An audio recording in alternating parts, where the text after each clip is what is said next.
आनंद गांव में एक परिवार रहता था, जहां 4 लोग आपस में मिलजुल कर रहते थे। उस घर के मुखिया नंदलाल थे। उनके साथ उनका बेटा सुरेश रहता था और सुरेश का बेटा बिट्टू, जो नंदलाल का पोता था। इस घर की इकलौती महिला नंदलाल की बहू अर्थात सुरेश की पत्नी कविता थी, जो पूरे परिवार को प्रेम और समझदारी से संभालती थी। सुरेश बेटा, तेरी माँ को इस दुनिया से गए हुए 2 साल हो चुके हैं। उनकी कमी मुझे आज भी इस घर में बहुत खलती है। वैसे तेरी माँ मुझसे कुछ बातें कहकर गई थी, जिन्हें आज मैं तुझे और बिट्टू को बताना चाहता हूँ। हाँ पिताजी, बताइए ना, माँ ने आपसे क्या कहा था? और पिताजी, मुझे भी माँ की बहुत याद आती है।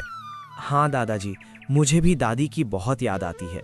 जब दादी हमारे साथ थीं, तब सब कुछ कितना अच्छा लगता था। दादी इतनी जल्दी हमें छोड़कर चली गईं। अरे मेरे बिट्टू बेटे, ये सब कुछ तो नियति का ही खेल है। अब इसमें हम कर भी क्या सकते हैं?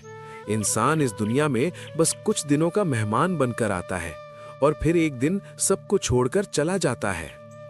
दरअसल तेरी दादी कहा करती थीं कि जीवन में हमेशा सही रास्ते पर चलकर आगे बढ़ना चाहिए। कभी भी किसी चीज के लालच में पड़कर गलत राह नहीं चुननी चाहिए। जीवन में परिस्थितियां कैसी भी क्यों ना हो, ईमानदारी का साथ नहीं छोड़ना चाहिए और ना ही कभी लालची बनना चाहिए। हाँ दादाजी, आपने जैसा कहा है मैं हमेशा वैसा ही करने की कोशिश करूंगा। मैं बड़ा होकर एक अच्छा इंसान बनने की पूरी मेहनत करूंगा और आपके बताए हुए रास्ते पर पूरी ईमानदारी से आगे बढ़ूंगा। आप तीनों बाप, बेटा और पोता इतनी देर से क्या बातें कर रहे हैं? उधर रसोई में खाना बन चुका है। चलिए अब सब लोग एक साथ बैठकर खाना खा लेते हैं। हम सभी को भूख लगी है और दोपहर भी हो चुकी है। चलो अब सब लोग बैठकर खाना खा लेते हैं। सब लोग रसोई में जाकर एक साथ बैठकर खाना खाने लगे। सुरेश, मुझे तुझसे एक बात पूछनी थी। मैं उसे बार बार भूल जाता था, लेकिन अभी याद आ गई तो अभी ही कह देता हूँ। तू इस घर को इतनी अच्छी तरह संभाल रहा है, लेकिन तूने आज तक मुझे ये नहीं बताया कि तू करता क्या है और कहाँ काम करता है। मैं तेरा बाप हूँ, मुझे तो ये जानने का हक है ना? अरे पिताजी, मैं जो भी करता हूँ अच्छा ही करता हूँ। आप बेवजह चिंता क्यों करते हैं? आप बस बेफिक्र होकर अपनी जिंदगी आगे बढ़ाइए। फिर भी बेटा, मुझे बता तो सही कि तू क्या करता है। अगर कोई मुझसे पूछ ले कि तेरा बेटा क्या काम करता है और मैं एक बाप होकर जवाब ना दे पाऊं तो मुझे कैसा लगेगा? इसलिए बता दे बेटा, तू क्या काम करता है और कहाँ करता है।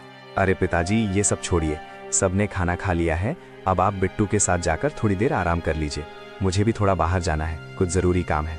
नंदलाल को हैरानी हुई, पर भरोसे के कारण उन्होंने ज्यादा नहीं पूछा। जब सुरेश बाहर जाने लगा तो कविता ने उसे रोका। अरे जी, जरा सुनिए तो। पिताजी ने जो सवाल आपसे पूछा था, वही सवाल मेरे मन में भी बार बार आता रहता है। आपने मुझे भी आज तक नहीं बताया कि आप क्या काम करते हैं। मैं तो आपकी पत्नी हूँ, कम से कम मुझे तो बता ही दीजिए। अरे भाग्यवान, अब तू भी ये सब पूछकर मेरा दिमाग मत खा। मैं तुम सबको अच्छे से खिला पिला रहा हूँ ना, बस वही काफी है। किसी भी चीज की कोई कमी नहीं होने दे रहा हूँ। जो भी चाहिए कहा और मिल गया। फिर मेरा काम जानना इतना जरूरी क्यों है? घर ठीक से चल रहा है, यही तो सबसे बड़ी बात है। फिर भी जी, मैं आपकी पत्नी हूँ, मुझे तो ये जानने का हक है। अरे भाग्यवान, अब बस करो ये सब बातें। मुझे कुछ जरूरी काम से बाहर जाना है, मैं जाकर आता हूँ। तब तक पिताजी और बिट्टू का ख्याल रखना। मुझे आते आते शाम हो जाएगी। पता नहीं आज पिताजी और भाग्यवान को मेरे काम के बारे में इतना जानने की इच्छा क्यों हो रही है।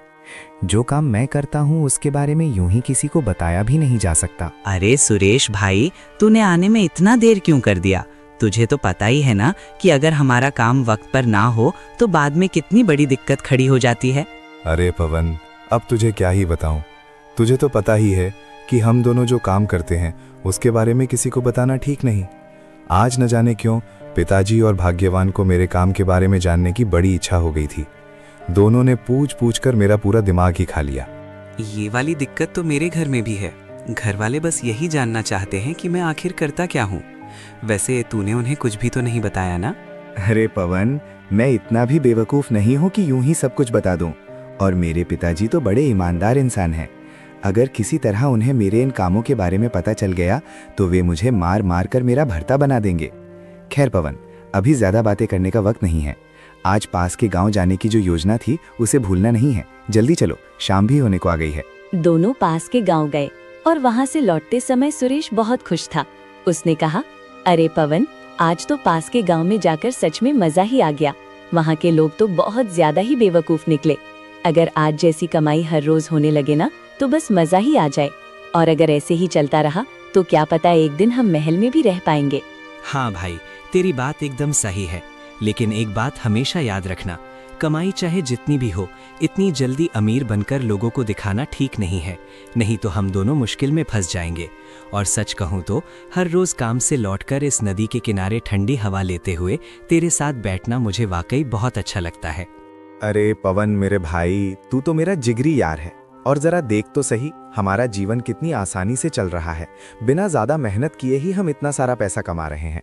कुछ लोग तो दिन रात मेहनत करने के बाद भी उतना नहीं कमा पाते जितना हम दोनों कमा लेते हैं। इधर घर पर बिट्टू परेशान था। दादाजी, पिताजी अभी तक क्यों नहीं आए हैं? बहुत रात हो गई है। पिताजी जब घर पर नहीं होते तो मुझे बिल्कुल भी अच्छा नहीं लगता। वही तो बिट्टू बेटे, रात काफी हो चुकी है। उनके काम के बारे में अगर कुछ पूछो भी तो वे बताना ही नहीं चाहते।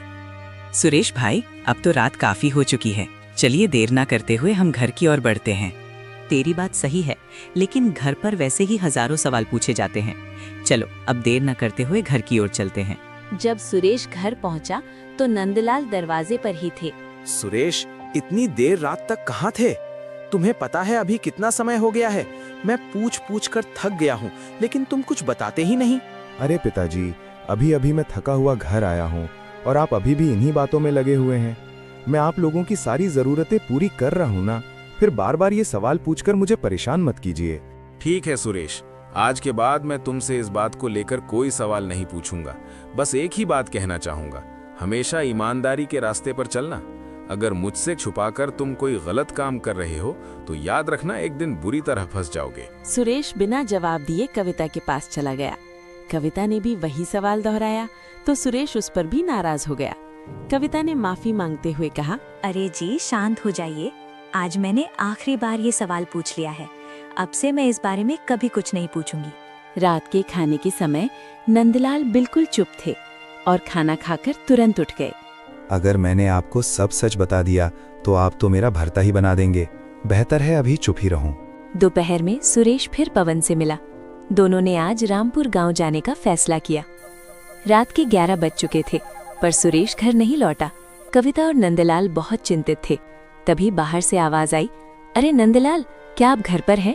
जरा बाहर तो आइए, बहुत बड़ी बात हो गई है। बाहर सुरेश का परिचित रमेश खड़ा था। उसने घबराते हुए बताया, नंदलाल, रामपुर गांव में सुरेश और पवन को किसी 2 नंबर के काम में पकड़ा गया है। पूरे गांव के लोगों ने दोनों को पकड़कर बैठा रखा है। लोग उन्हें मारने पर उतारू हो रहे हैं, इसलिए वहां के गांव वालों ने नंदलाल के पैरों तले जमीन खिसक गई। लालच का फल हमेशा बुराई होता है। उसे हर रोज समझाता रहा, लेकिन उसने मेरी एक भी बात। नंदलाल और रमेश तुरंत रामपुर पहुँचे। वहाँ भीड़ चिल्ला रही थी। नंदलाल, आप लोग कृपया मुझे बता दीजिए कि आखिर हुआ क्या है। सुनिए चाचा जी, आपका बेटा सुरेश और पवन लोगों से ये कहकर पैसे लेते हैं कि 1 महीने में रकम 2 गुनी कर देंगे। उसके बाद दोनों गायब हो जाते हैं। आज जब वे फिर से ठगी कर रहे थे तो हमने इन्हें रंगे हाथ पकड़ लिया। मैं आप सभी से सुरेश और पवन की ओर से माफी मांगता हूँ। आप लोगों का जो भी पैसा है वो जितनी जल्दी हो सके लौटा दिया जाएगा। कृपया इन्हें एक। सुरेश और पवन को अपनी गलती का गहरा एहसास हो चुका था।